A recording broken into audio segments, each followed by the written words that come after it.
te parlait de lumière bi nga xam ne moo tukkee ci yàlla te lumière boobu nekkagul Muhammad te ruuxu Muhammad la. sallallahu alayhi wa sallam. mais amagul garaatu Muhammad. amagul garaatu Ahmad. nekkagul Muhammad nekkagul Ahmad mais ruuxam la. xam nga moo tax boo seetloo ci bopp xilaas da ngay gis muy wax mais doo dégg mu tudd Muhammad doo dégg mu tudd Ahmad te moom lay wax. daf koy junj rek. koy junj parce que existé gu kañ la nekk Muhammad kañ la nekk Ahmad Muhammad yàggul Ahmad moo ko mag. danaa lu turu yonent bi yëpp Ahmad moo ko ci mag. Haadi moo ci mag Ahmad soog a ñëw Muhammad soog a ñëw. lan mooy différence tur yi.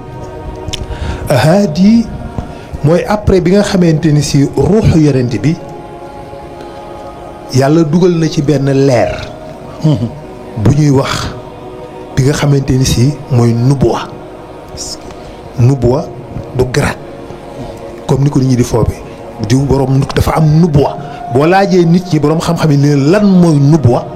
mënuñu la ko expliquer. est-ce que dañ naan la rek mooy ku ñu sol.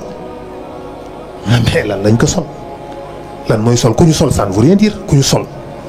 non non effectivement ku ñu dugalal beneen application la ci ruuxam bu koy permettre mu mën a savourer délices yi nekk ci bëgg yàlla. dañ ko dugal ci application ruuxam lu koy permettre mu mën a tàqamtiku yàlla bànneexu yàlla tax mu mën a xam yàlla tax mu mën a bëgg yàlla loolu mooy nubuwa moom lañ dugal ci ruux yonent bi. mooy première étape donc bi koy connecté ak la lumière divine. mooy première étape bi koy njëkk a kenn bi mu ne. bi mu ko soobee moom sa borom. ci amal sumnu ci la génnee ci leeram leeruk Seydina Muhammad xam nga ba utiliser lu baatu terme Seydina Muhammad abaana min nuurihi abaana ci la feeñale min nuurihi ci leeram moom yàlla ñu ne ko lu mu ci feeñal mu ne nuuru nabi leeru nubuwa ñu ne fu mu ko def mu ne al alami mooy ruux yonent bi. est-ce que li ñu wóolu. ñu ne ko loolu kañ la mu ne booba innal awaalima naka univers yëpp le multivers. il te parlait de multivers que plusieurs univers parce que univers bi ñuy observable l'univers observable ce que nous voyons les astres les objets les planètes les astéroïdes tout nga xam ni à l'infini nit mënul xam ba tey fan la yem immensité bi mënuñu wax dañuy xool ba gis ni fii la suñuy appareil mën a yem mais xam nañ ne des na quelque chose encore ci gannaaw lu ñu mënul atteindre. effectivement après plusieurs 15 milliards 20 milliards d'années-lumière dañuy gis ni y a toujours des objets célestes des étoiles et des planètes des galaxies loolu yëpp dafay représenter 3% de l'univers le reste c'est vide. univers bi dafa vide y a rien. parce que 3% mooy matière visible c'est-à-dire les astéroïdes les planètes tous les gaz lépp boo ko boolee ne représente que 3%. et vous avez 27% de l'énergie noire et 72% de l'énergie noire et 27% de matière noire donc c'est du vide. te yi ngay tudd yëpp univers yi ngay tudd yëpp ak yi ngay tudd yëpp énergie yooyu yëpp mu ngi amee ci leeru yonent bi. loolu yëpp mu ngi jógee ci leeru yonent bi waxaguma la ko parce que di après étendue bi la après inflation bi la après. Big Bang bi la. ci la soo ko réalisé wu. mais loolu yëpp dafa condensé wu woon ci benn point bu tuuti. da ko yàlla defoon. mu lay expliquer Seydi Hadji Malick di lay expliquer ni mu déparé ci yàlla parce que fi xam-xamu li ñuy wax le mur du temps. en tout cas le temps de Planck. mooy à partir de cet atome. moom lañu l'atome primitif la ñenn dinañ ko tuddee singularité bi. li nga xam ne le point zéro parce que une singularité un point zéro. en physique on peut pas dire que ça existe. ça n'existe pas. il y a toujours quelque chose. mais amuloo beneen tur boo ko mën a tuddee. effectivement donc point zéro boobu densité bi c'est des milliards des trillions de milliards de tonnes mais moo gën a tuuti catu pousa.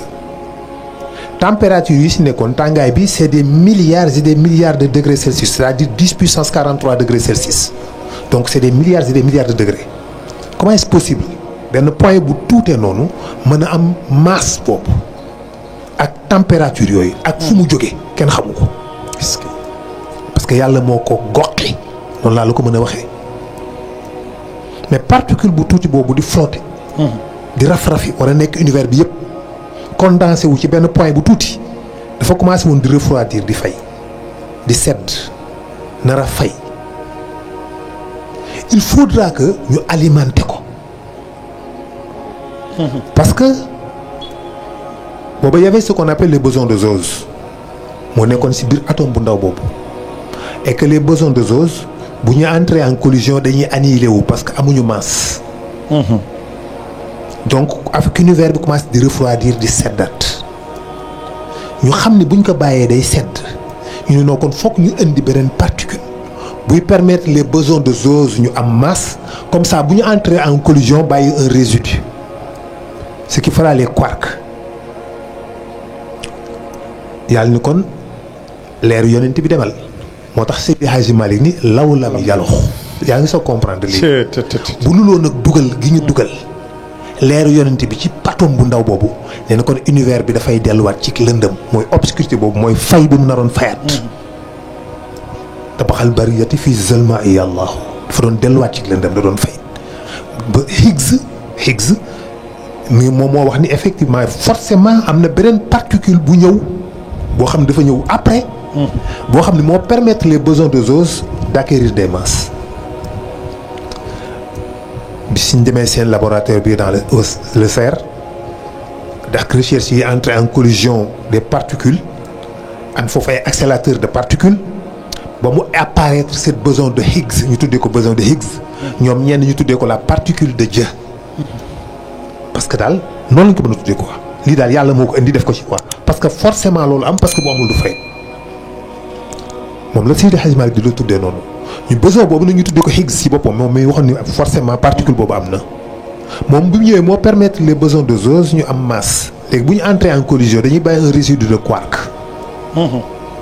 C'est ce qu'on appelle le champ de Higgs et c'est les quarks maintenant c'est des particules yu ndaw dafa am ay quarks charmés quarks lourds quarks yi dañuy lié à 3 pour former ay protons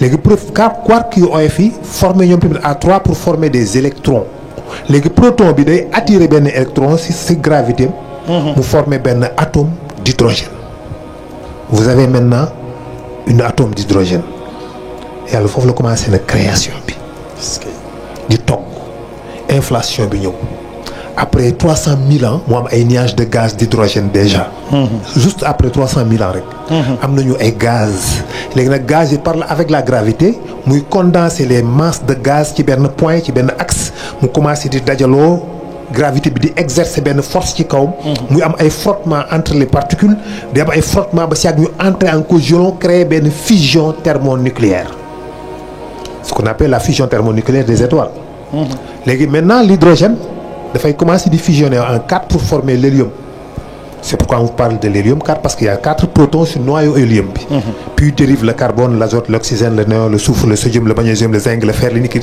ainsi de suite fusion après fusion après fusion ba univers bi créé wu moo tax Seydi Hadji Malick di lay expliquer nag bien avant tout ça ni création bi le leer googu ni mu doon ñëwee mu ni xuyuunul larwaaxi min nuuril hudan bajasat fa innahul jinsu ahla gis nga mahdinul sutumi mooy l'horizon supérieur noonu la ko tuddee mahdinul sutumi mooy mbellum cosaan yi nee na lu ruuxu yonent bi la waaye déggoo mu ne Muhammad déggoo mu ne Ahmad parce que yooyu amagul macha allah j'ai comme l'impression que xilaas les scientifiques dañ ko war a tiim mais évidemment wa ahlama allahu haadina gis nga mu soo ko tuddee haadi yi parce que léegi jot na lumière boobu di nubwa tàqamti ko ne mën na xam yàlla moom ruux gi léegi mën na nekk guide moo tax yàlla yoon Seydi Hadji Malick soo ko tuddee haadi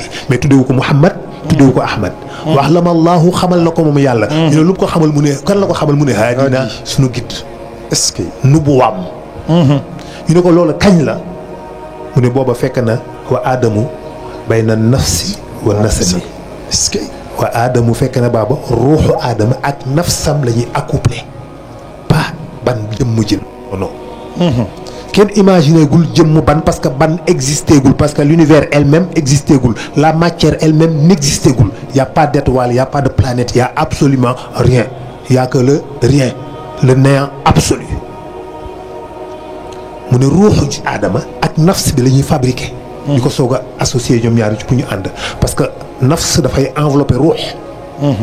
nafs dafay enveloppé ruux. moo tax mu ne wax la ma allahu haadina nubuwatu wa kaana adamu bayna nafsi wa nasimi. xuyuunu larwaax yooyu nag ruux yooyu yëpp ñu ni ko ruux yi fu ñu juddoo mu ne ñoom ñëpp min nuuril hudan ba jasad ñu ngi jógee ci ruuxu yonent bi alhaadi moom mi nga xam ne mooy le guide. ndax fa innahu jinsu axla ndax moom mooy l'horizon supérieur. te moom mooy mahdunul sutumi moom yonent bi. mooy mbellum cosaan yi mooy source yi. mais jusqu'à présent neewul Muhammad neewul Ahmad parce que existé gul.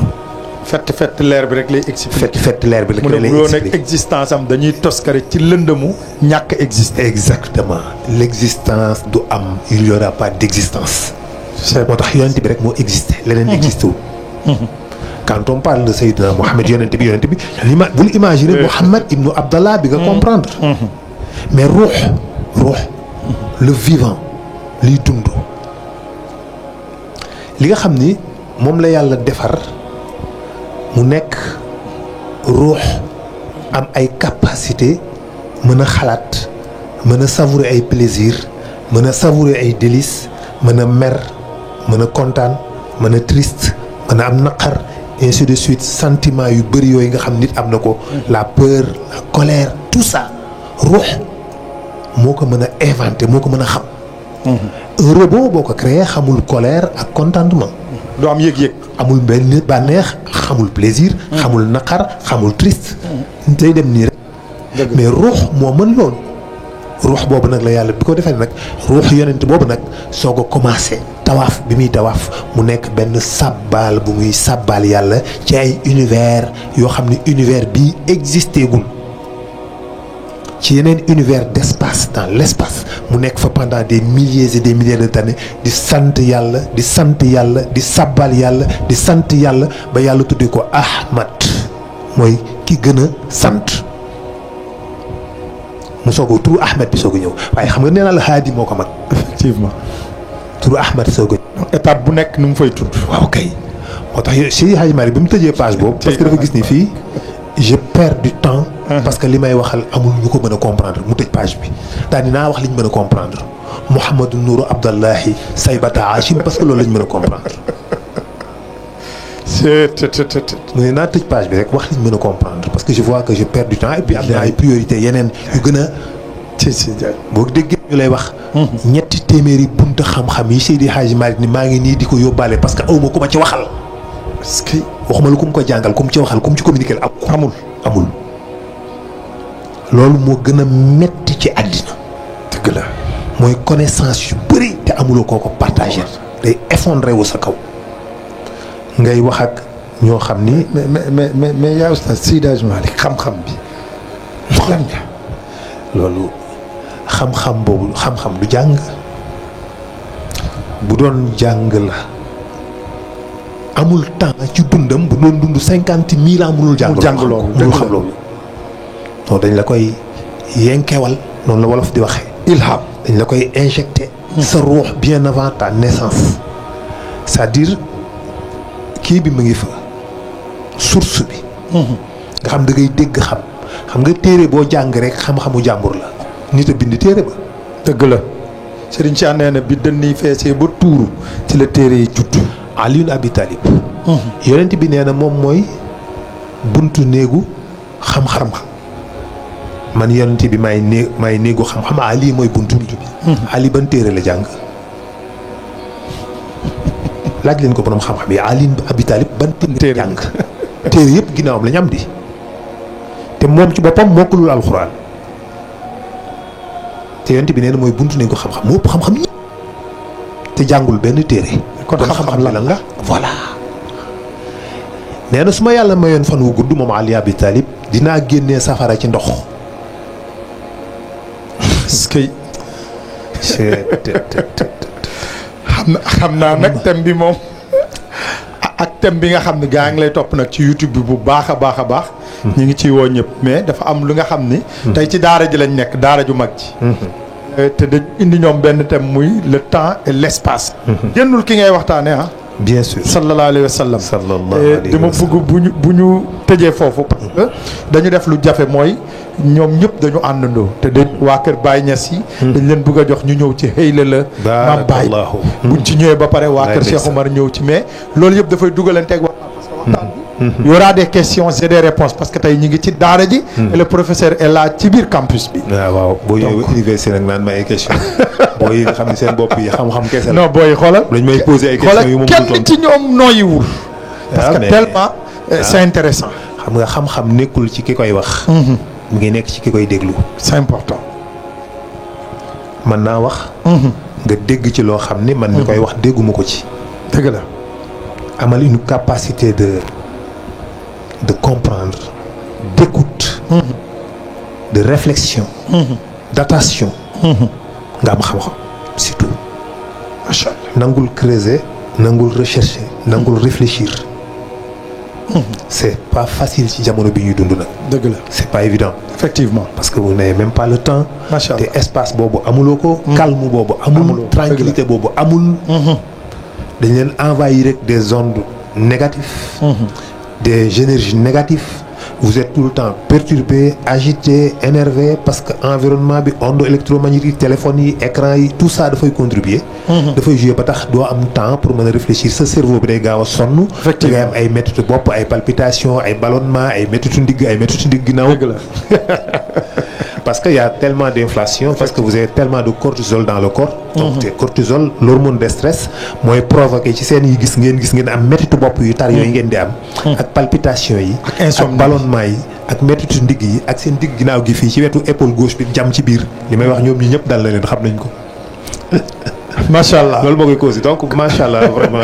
jërëjëf professeur yaakaar naa ni am na solo kon nag dañuy jox rek waa kër maam Baye Niass yi ànd ak waa kër maam Khalifa Niass yi ñu ñëw ci zikaru laa ilaha illallah boobu ñu ñëw nag dugg ci thème bi muy le temps et l'espace waaye nag alkawni bi dafay continuer incha allah jeudi bi di ñëw parce que fii mu toll dañu koy toppaat incha allah bismillah. illallah la ilaha